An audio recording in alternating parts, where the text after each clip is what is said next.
Amis Porschistes, bonjour, aujourd'hui je vais aller droit au but, nous allons parler de la Porsche Panamera 4 hybride.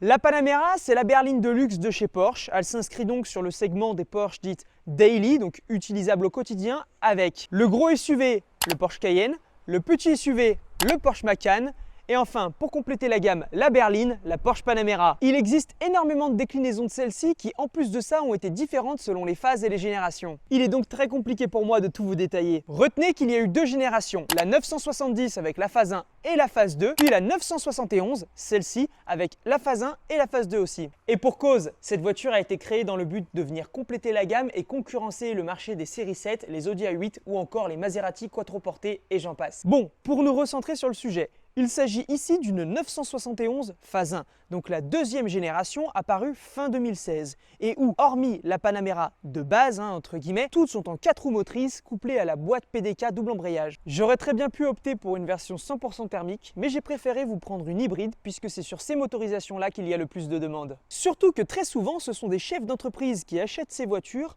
pour les mettre au nom de leur société et donc, grâce à l'hybride, limiter la TVS, taxe sur les véhicules de société et également pour des raisons de consommation. J'ai donc précisément choisi un modèle Grand Tourisme avec la Panamera 4 en berline puisqu'elle est accessible au niveau tarif, un peu moins de 100 000 € et surtout qu'elle s'adresse au plus grand nombre. Sous le capot, cette Panamera 4 hybride est très intéressante puisqu'elle est équipée d'un moteur essence V6 turbo développant 330 chevaux et 462 en cumulé avec le moteur électrique. Niveau esthétique, cette deuxième génération est complètement revue par rapport à l'ancienne. La face avant est restylée et l'arrière est complètement nouveau sans oublier l'intérieur où Porsche est reparti d'une feuille blanche avec des écrans digitaux de partout. La configuration du modèle que je vous présente mérite d'autant plus votre attention puisque j'en ai très rarement vu des aussi bien équipés et pour vous faire un rapide tour, on est sur une couleur en gris volcano métallisé qui est vraiment très belle avec les phares matriciels à LED, les nouveaux feux apparus sur cette génération chez Porsche. Les jantes 911 Turbo Design en 20 pouces, une des plus belles paires de jantes que l'on peut avoir au configurateur selon moi. Il y a aussi la suspension pneumatique avec l'option des roues arrière directrices, indispensable, on y reviendra plus tard dans cette vidéo. À l'intérieur, on est sur du full cuir, absolument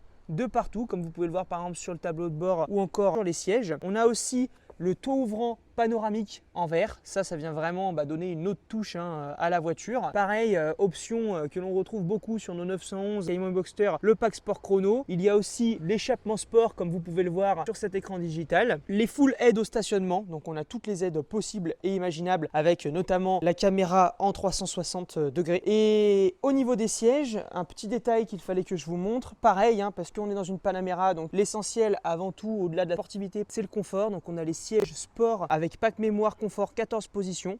Il y a aussi l'Apple CarPlay et une option que on voit très rarement en général. On a la climatisation 4 zones avec même l'écran tactile et les sièges chauffants au niveau de l'arrière. Donc sur cet écran en fait, tout se passe sur cette interface. Donc vous pouvez même gérer la radio, les sièges avec plusieurs positions, donc 3, 2 et 1.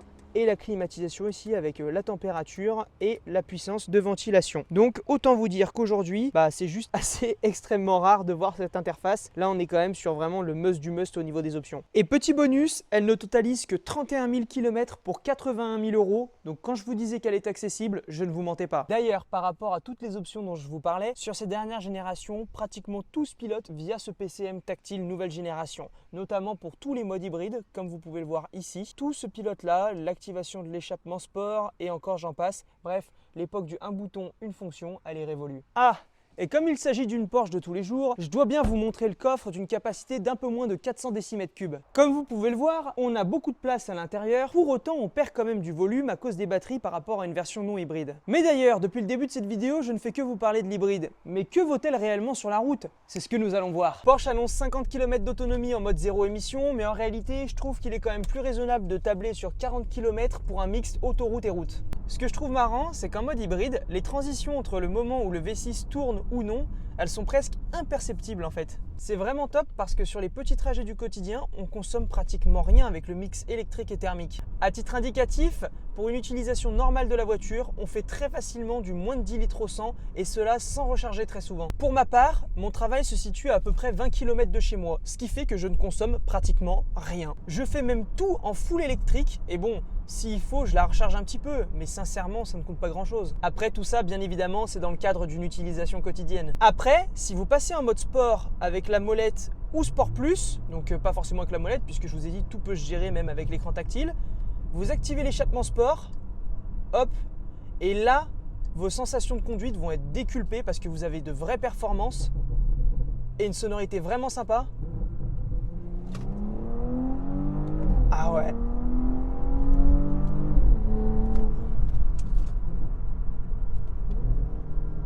Ah ouais, le V6, la sonorité incroyable, les petits retours de peau, mais là tout de suite ça vient déculper vos sensations de conduite. Et puis alors, là je vais me mettre en mode sport plus, et quand on veut doubler,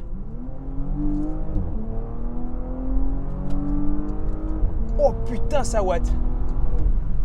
Sincèrement ça watt vraiment, ça marche fort. Et surtout que du coup, comme on a l'hybride dessus, eh bien on a un moteur électrique. Ce qui fait que du coup, l'électrique vient servir de boost et ça gomme complètement le temps de réponse du turbo. Donc en fait, on a des accélérations qui sont vraiment franches et surtout instantanées. C'est pour ça que je vous dis que ça marche vraiment fort et que je suis surpris malgré le fait que la voiture soit aseptisée. Et puis alors, ce qui est bien avec cette voiture, c'est que vous pouvez vraiment y aller. C'est-à-dire que là, en mode sport, dans les virages, quand je veux avoir des sensations, on peut y aller très fort.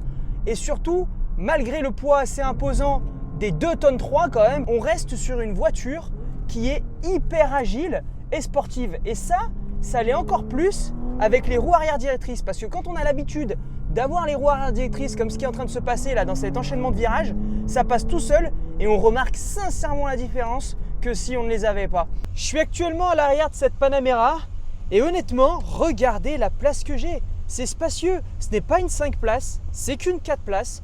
Pour autant, on a énormément de rangements. Les vides-poches, que ce soit à l'arrière des sièges, sur les côtés, au milieu, la coudoir centrale, la plage arrière, à l'intérieur de la coudoir centrale, on a énormément de place. Et puis pour le business, avouez que c'est la classe. D'autant plus qu'avec cet écran tactile à l'arrière, je peux gérer la radio, je peux absolument tout faire, mettre les sièges chauffants, la clim, enfin en fait j'interagis directement avec le cockpit de la voiture. Et alors petit bonus, parce que la caméra 360 degrés ça mérite quand même d'être vu. On a ici la vue globale de la voiture avec donc les voitures garées à gauche et à droite la route. Et avec cette molette ou en touchant de manière tactile, on peut choisir le mode. Donc là, on regarde l'avant de la voiture. On peut également choisir le panorama arrière, voir l'avant, le côté, repasser sur une vue générale de l'arrière avec le limitateur d'obstacles. Ou pareil pour l'avant. Et du coup, la caméra 360, c'est quand même assez pratique. Bon, eh bien comme vous l'avez compris, cette Panamera est encore un véhicule exceptionnel. Comme quoi notre constructeur est vraiment très fort. Et retenez ces avantages qui font que vous devez absolument acheter une Panamera hybride. J'ouvre mon manuscrit parce que la liste est longue. Faible consommation. Boost de l'électrique lors des relances qui vient supprimer le temps de réponse du turbo. Je vous en ai parlé lors de cette vidéo. Accessible, environ 80 000 €. Pratique car il y a de la place et facile à conduire, encore plus avec l'option des roues arrière directrices. Faible TVS pour rappeler le début de la vidéo avec la taxe sur les véhicules de société. Ou encore grand confort. Alors, n'attendez plus et achetez-vous une Panamera. En tout cas, j'espère que cette vidéo vous aura plu. Faites-moi savoir dans les commentaires ce que vous en pensez. Comme d'habitude, je vous dis à très vite pour la prochaine vidéo. Portez-vous bien. Ciao!